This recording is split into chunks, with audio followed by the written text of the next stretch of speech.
អូនជួយចិត្តមកម្ហូបបែបគ្រឿងខ្លែមអាចធ្វើឡាបសាច់គោមួយមុខនេះបានណារសជាតិរបស់គេនឹងបែបដិតជូរហឹរឆ្ងាញ់ខ្លាំងមែនទែនហើយសាច់គោរបស់យើងធ្វើចេញមកគឺឡងតុនផុយស្រួលញ៉ាំហ្មងអត់មានរឹងអត់មានស្បិតជាពិសេសអត់មានធុំក្លិនគោពិបាកញ៉ាំទេហើយបើនិយាយពីរសជាតិវិញទៅនេះឲ្យថាមកឆ្ងាញ់ជាប់ចិត្តហ្មងចំពោះគ្រឿងផ្សំដំបូងដែលយើងត្រូវការគឺជាសាច់គោនឹងឯងសម្រាប់សាច់គោគឺខ្ញុំប្រើជាសាច់ស្តេកហើយសាច់នឹងបងប្អូនកុំយកកម្រាស់វាក្រាស់ពេកយកប្រហែលជាមួយថ្នាំងដៃអីបានហើយបន្ទាប់មកខ្ញុំប្រឡាក់ជាមួយនឹងទឹកប្រេងខ្យងមួយស្លាបព្រាបាយម្សៅស៊ុបមួយស្លាបព្រាកាហ្វេហើយនឹងប្រេងឆានឹងមួយស្លាបព្រាកាហ្វេដែរដើម្បីឲ្យសាច់គោរបស់យើងនឹងវាមានជាតិប្រៃឡែមអញ្ចឹងណាកុំឲ្យវាសាបសុទ្ធហ្មងគឺអត់សូវឆ្ងាញ់ទេចំពោះការប្រឡាក់នឹងបងប្អូនប្រឡាក់រៀងយូរបន្តិចប្រឡាក់វាប្រហែលជា3-4នាទីយើងផ្អាប់វាទុកចោលសិនចំពោះអង្ករលីងគឺខ្ញុំទិញគេស្រាប់ហើយបើសិនជាបងប្អូនចង់លីងខ្លួនឯងក៏បានដែរបន្ទាប់មកទៀតនឹងយើងមានជាខ្ទឹមសហើយនិងខ្ទឹមក្រហមខ្ទឹមសខ្ញុំប្រើ5-6កាពឹសខ្ទឹមក្រហម3-4កាពឹសបន្ទាប់មកយើងហាន់វាជាប្រទេសស្ដាងដូចគ្នាអញ្ចឹងមែវហើយបន្ទាប់មកទៀតគឺយើងមានជាខ្ទឹមបារាំង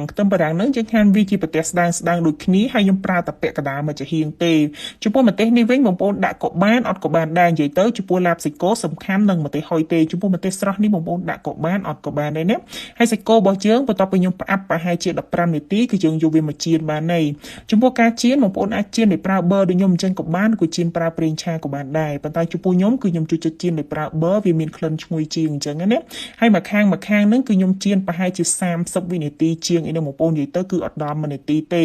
បន្ទាប់ពីមកខាងឃើញពណ៌វាឡើងប្រោនហើយយើងដាក់វាមកខាងទៀតមកហើយចំពោះភ្លើងអត់ប្រើតិចទេណាបងប្អូននិយាយទៅគឺប្រើភ្លើងក្តៅខ្លាំងហ្មងគ្រាន់តែថាយើងចៀនលឿនហើយជ្រុងកែមខាងហ្នឹងគឺខ្ញុំចៀនវាប្រហែលជា10វិនាទីអីទេបងប្អូននិយាយទៅគឺយើងចៀនឲ្យបានគ្រប់ជ្រុងទាំងអស់ហ្មងសាច់គោហ្នឹងមុននឹងយើងយកវាមកហាន់ណាបងប្អូនទុកវាឲ្យត្រជាក់ប្រហែលជា10-15នាទីអីសិនចាំយើងហាន់ដើម្បីកុំឲ្យវាហូរឈាមចេញអស់អញ្ចឹងណាតែកាលណាវាហូរឈាមអស់អញ្ចឹងទៅវារៀងខ្សោះបន្តិចហើយសាច់គោហ្នឹងបងប្អូនជិះវៀងកុំហាន់បដ ដោយសាច់ធ្វើម៉េចយើងហាន់ឲ្យបានទទឹងសាច់មកបានវាផុយល្អ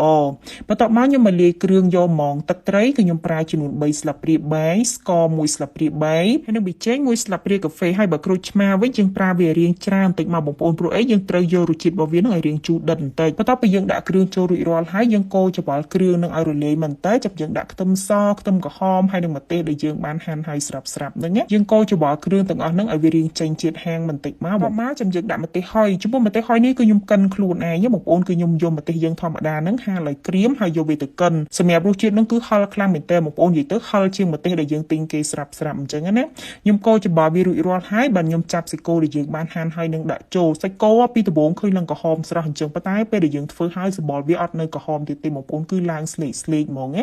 យើងច្របល់សាច់គោ 4-5 នាទីមើលទៅរៀងចូលជាតិមិនតែចាំដាក់អង្ករលីង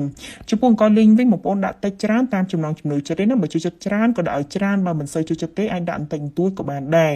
យើងច្របល់វាមិនល្មមមើលទៅសាច់គោជាមួយគ្រឿងទាំងអស់នឹងចូលជាតិសព្វល្អហើយបងប្អូនអាចភ្លក់មើលបានណាចំពោះរសជាតិជូរប្រៃអីគឺល្មមអស់ហើយបងប្អូនប៉ុន្តែស្ទើស្ករមិនបន្តិចអញ្ចឹងហើយខ្ញុំថែមស្ករនឹងប្រហែលជា1ស្លាបព្រាកាហ្វេទៀតទេហើយរសជាតិនឹងគឺយើងយកឲ្យរៀងដិតទៅបងប្អូនគឺជូរប្រៃហឹរដិតហ្មងប៉ុន្តែបើថារសជាតិផ្អែមគឺយើងយកមកល្មមបានហើយចុងក្រោយចាំយើងបន្ថែមជីអង្កាមឬក៏បងប្អូនអត់មានជីអង្កាមប្រើជាជីរណាជំនួសក៏បានដែរដាក់ជីចូលហើយយើងច្របល់វាទៅ 4-5 ត្រឡប់ទៀតគឺរួចរាល់យើងអាចយកទៅញ៉ាំបានហើយព្រោះអីជីទៅច្របល់យូរវាទៅជាជាំវិញអញ្ចឹងណាដោយដែលបងប្អូនឃើញអញ្ចឹងជីនេះគឺខ្ញុំទុកតែមួយផ្លែតទេច្របល់វាទៅជារាងកម្ៅហ្មងហើយចំពោះឡាបសាច់គោមួយចានហ្នឹងគឺខ្ញុំប្រើសាច់គោតែ3